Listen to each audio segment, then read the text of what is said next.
ఎక్కేయండి sir కాలు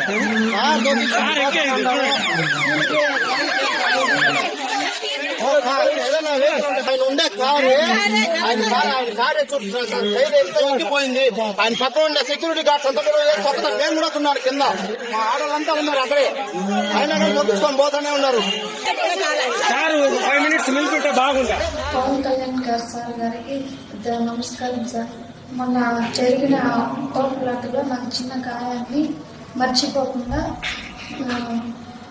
మీరు గుర్తుపెట్టుకొని లెటర్ పంపించి జిల్లా అధ్యక్షుల వారిని జనసేన పార్టీ నేతలందరినీ పంపించి పరామర్శించారు సార్. మీరు గిఫ్ట్ పంపించి మమ్మల్ని గుర్తుపెట్టుకొని మరి మీరు గిఫ్ట్ పంపించారు. మీకు ఎప్పటికీ రుణపడి ఉంటాం సార్. అలాగే నాకు ఇద్దరు పిల్లలు ఉన్నారు. 4th 6th చదువుతున్నారు సార్. నాకు పింఛన్ లేదు, ఇల్లు లేదు. మీరు ఇది గమనిస్తారని కోరుకుంటున్నాను.